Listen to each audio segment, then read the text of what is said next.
habíamos quedado un poco en eso, y en la pregunta, que no sé si quedó claramente formulada, si no es así, la voy a formular ahora, de qué quiere decir que es una formación del inconsciente. Es decir, ¿qué es? ¿Qué quiere decir? Quiere decir que el inconsciente forma síntomas, quiere decir que lo formado es el inconsciente, porque ¿no? Si uno atiende bien a la frase, hay ahí una ambigüedad. Formación del inconsciente, no sabemos si lo que se forma es el inconsciente o lo que se forma es el síntoma. Estas ambigüedades están permanentemente en la CAM. Por ejemplo, el goce del otro, el deseo del otro. Son frases que tienen esta doble vertiente de significación posible o de interpretación posible, en tanto el genitivo del permite ubicarlo como objetivo o como subjetivo. No lo quiero aburrir con esto, simplemente lo señalo, ¿no? Es decir, cuando decimos el síntoma es formación del inconsciente, no sabemos a qué nos estamos refiriendo con formación. Es decir, o bien nos estamos refiriendo a ambas cosas. Por un lado tenemos entonces que el síntoma es una formación, si tomamos, es decir, tomamos ese lado como para empezar, es decir, es algo que tiene forma. Y esto es importante, un síntoma no es cualquier cosa, aunque cualquier cosa puede ser un síntoma. ¿Qué quiere decir con que no es cualquier cosa? Que para el psicoanálisis no cualquier cosa es un síntoma, no cualquier cosa tiene la categoría de síntoma. Hay algunas coordenadas necesarias que se tienen que dar para que consideremos a algún fenómeno un síntoma. Dijimos también que no es necesario que el síntoma esté ubicado en el cuerpo a la manera del síntoma conversivo, que hay otras clases de síntomas. ¿Se acuerdan que leímos el cuento de Dolina, ¿no? Donde, bueno, era un ejemplo gracioso, pero en realidad es dramática, ¿no? La vida de alguien que tiene que estar permanentemente midiéndose con otro en una carrera, carreras secretas, se llama el cuento. Freud lo decía claramente, ¿no? Hay síntomas en el cuerpo y síntomas que son más del orden de la psiquis. En realidad, se podría agregar a eso que el cuerpo siempre está comprometido. No es de la misma forma si se trata de un síntoma conversivo, es decir, que toma una parte del cuerpo y lo convierte, por decirlo así, pero de todos modos alguien que sufre inhibiciones, que sufre impedimentos, que tiene que, por ejemplo, antes de salir dar 5 vueltas alrededor de la mesa y dar pasos, cantidad de pasos pares para salir, etcétera, y todas estas cosas también comprometen al cuerpo, por ejemplo en sensaciones, ¿no?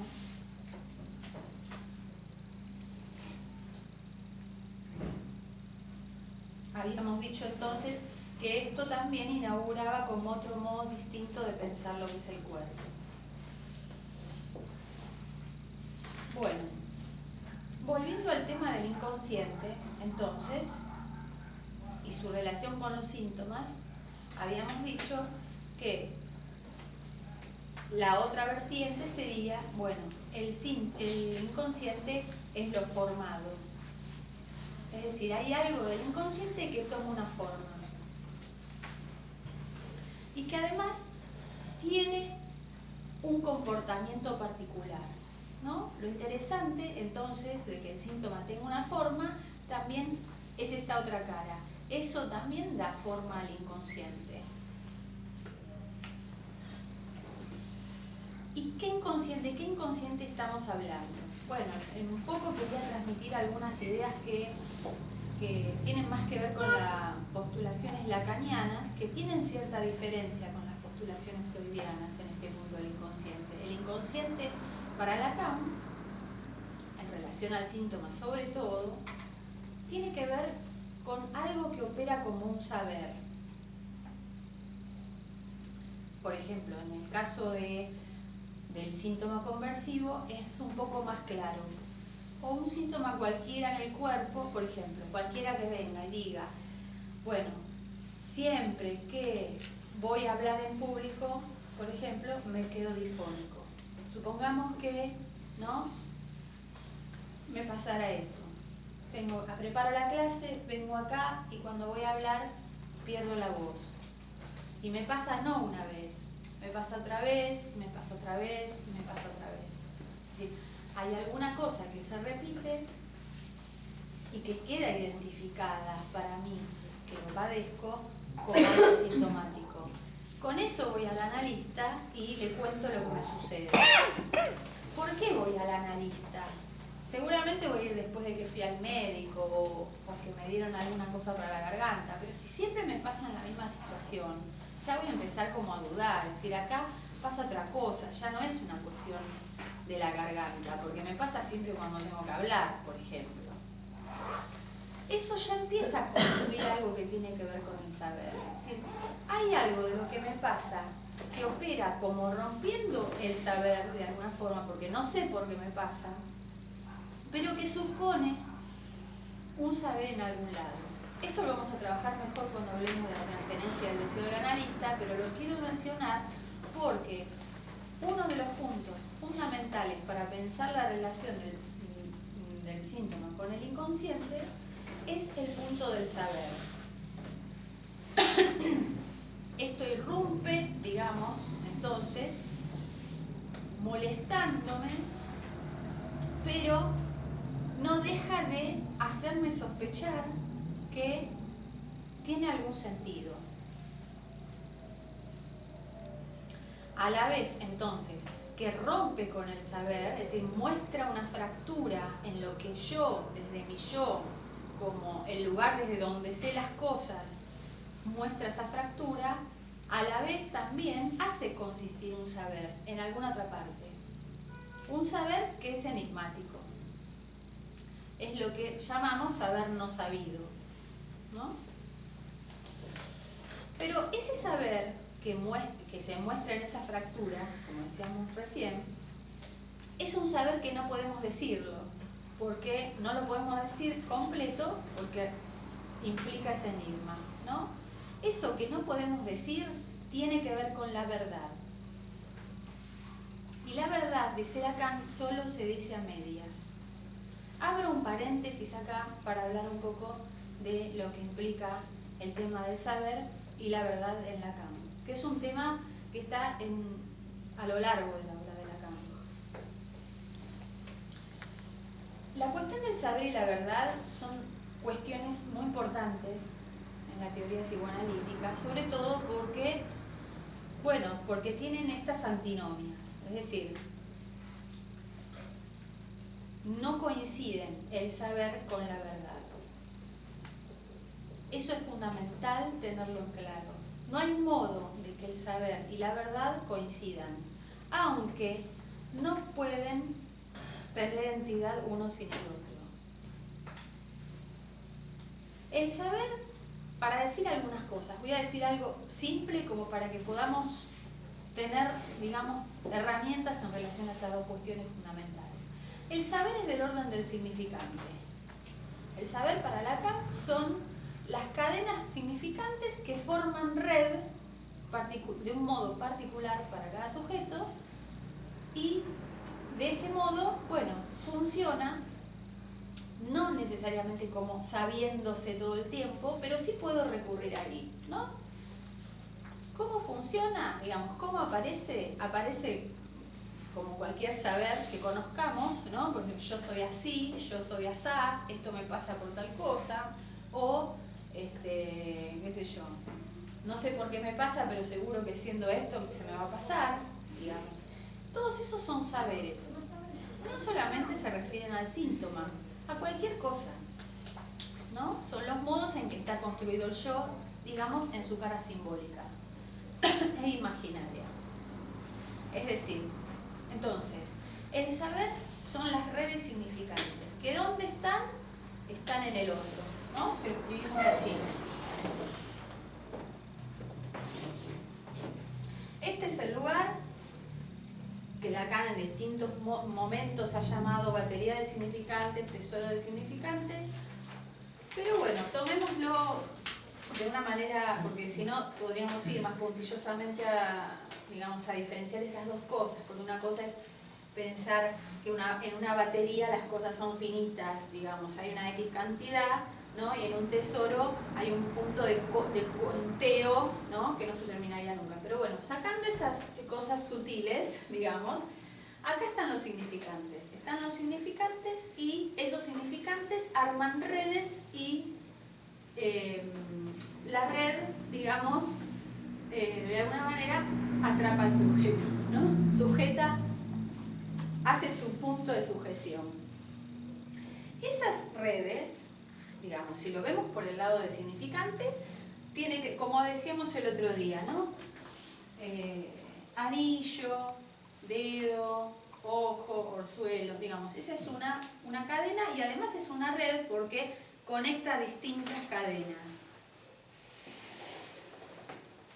Es el modo en que Lacan escribe el otro, digamos, que apunta a pensarlo como un lugar, fundamentalmente como un lugar, pensémoslo así.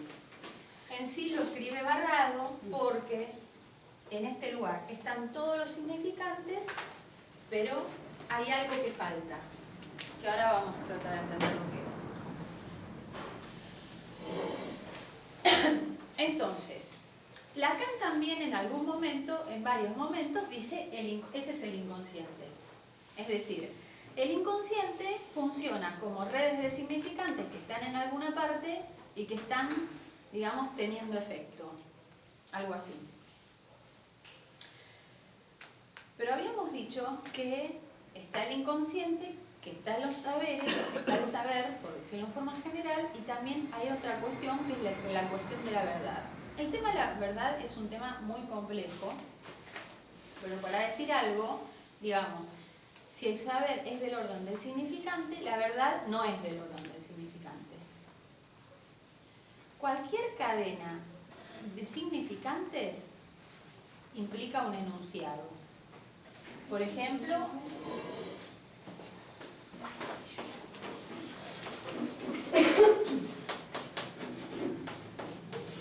yo miento. Eso es un enunciado. Pero ¿qué pasa con este enunciado?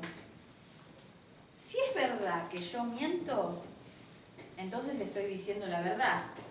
Si yo dije una mentira, cuando digo yo miento, digo una verdad. ¿Sí? Pero si yo lo que dije fue una verdad, entonces es mentira que miento. Bueno, la verdad es de ese orden. Está el enunciado que dice esto, pero de esto yo puedo hacer que se desprenda como otra vía, digamos, que ya no la puedo decir, porque diga lo que diga, no la digo.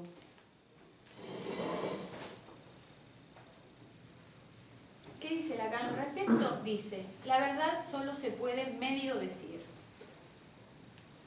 El saber lo puedo decir. Lo digo mal, pero lo digo.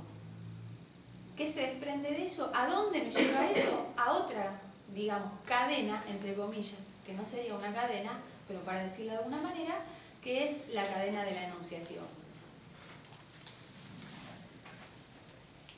Que lo que hace es producir un sujeto. El sujeto, justamente, dice Lacan, es lo que está entre los significantes. Entre un significante y otro. Es decir, entre significantes hay vacío. Ese es el lugar donde se va a producir sujeto.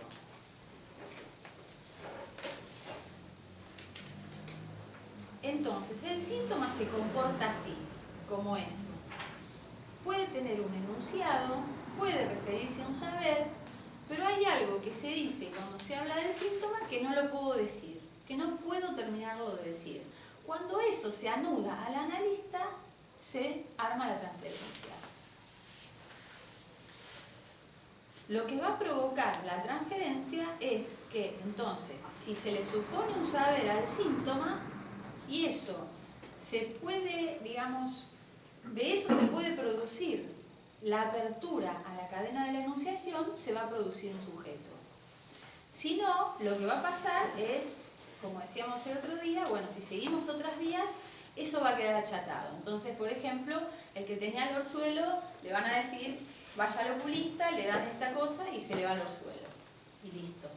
Y mañana le aparece otra cosa. O el mismo orzuelo, o no sé. ¿No? Bueno, cierro el paréntesis. Entre verdad y saber. Sabemos que, como decíamos recién, si el síntoma es una formación del inconsciente, sabemos que las formaciones del inconsciente que nombra Freud son varias, ¿no? Lapsus, sueños, fallidos, olvidos, equívocos. Pero el síntoma tiene características que los diferencian, a mi gusto, de las demás formaciones del inconsciente. Tiene fundamentalmente dos características importantes. Una es que el síntoma insiste. Siempre vuelve al mismo lugar. No es tan fácil de domesticar, digamos. En cambio, uno no sueña todos los días con lo mismo, ni tiene siempre el mismo lapsus, ni tiene el mismo equívoco. Si lo tuviera, ya empezaría como a tener una, ¿no? Como, exactamente, a ser síntoma. Entonces, una cuestión fundamental del síntoma es que se repite y que insiste, y que les diría va contra todo, porque hay algunos casos, ¿no?, que son paradigmáticos en este punto de haberle hecho de todo a alguien, de todo, y sí, ¿no? Freud, perdón que te interrumpa, sí. Pero Freud decía que el síntoma es profundamente asocial. Exactamente. ¿No? Hace poco leí y me sorprendió la frase. Es asocial justamente porque, claro, no se deja domesticar de ninguna forma, no entra fácilmente. El único circuito en el que entra es en la transferencia, si es tomado, si hay alguien que escucha. La otra característica propia del síntoma es que es molesto. No todas las formaciones del inconsciente son molestas. Algunas pueden ser sorpresivas, pero me las olvido enseguida, ¿no? Metí la parte y bueno, sigo adelante y me lo olvido. El síntoma no me lo voy a olvidar tan fácilmente y me va a molestar. Y a partir de que pase el tiempo, más me va a molestar. Más. Es decir, por ejemplo, una cosa, ¿no?, que llama la atención y que se repite mucho en las consultas es la molestia que tienen los familiares, por ejemplo, de alguien que tiene un síntoma, cosa que no ocurre tanto con un síntoma médico. ¿No? Es decir, otra vez lo mismo, otra vez me tenés cansada con que siempre que, ¿no? Vamos a seguir con el tema, cada vez que tenés que ir a hablar se te va la voz, por ejemplo, ¿no? Molesta mucho al que lo padece, molesta a los otros. Y bueno, si seguimos con esta lógica, ¿no?, si decimos, es algo que se repite, que siempre va al mismo lugar y que además molesta, esto nos hace pensar en el registro de lo real, de la cama, ¿no? Voy a presentarles al nudo Borromeo. No lo vamos a trabajar solamente hoy. Quizás más adelante veamos alguna cosa, pero tengo el problema de que cada vez que nombro algo pienso que tengo que aclarar eso y tengo, ¿no? Así que pido disculpas por esto, pero bueno. El nudo Borromeo es una escritura, el modo en que Lacan escribe la estructura.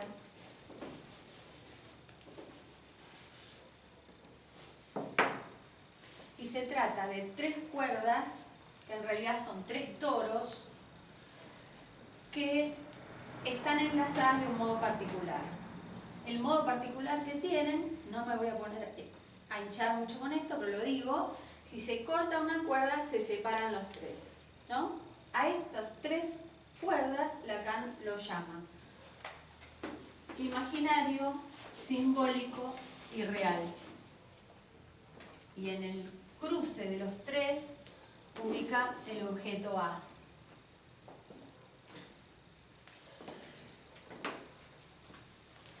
En realidad, todo el tiempo estuvimos hablando de esto sin que yo aclarara específicamente. Lo aclaro porque cuando yo digo real y se nos puede confundir con algunas otras cuestiones. Por ejemplo, con la realidad o con algo que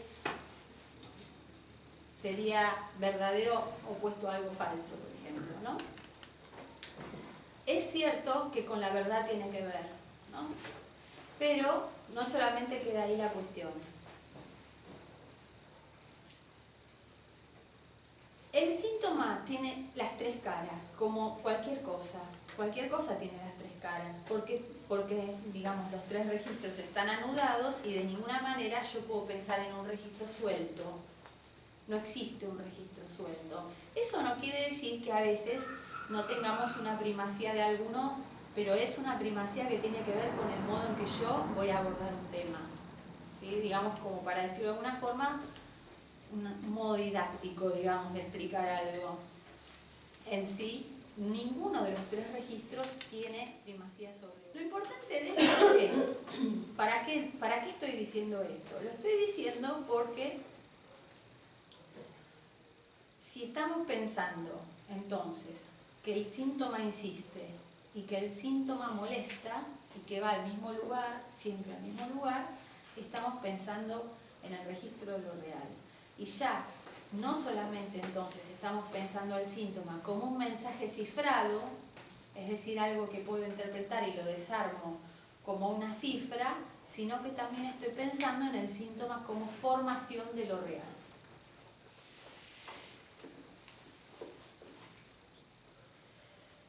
Digamos, el síntoma, algo dijimos la vez pasada, ¿no? También tiene una cara que es la del goce.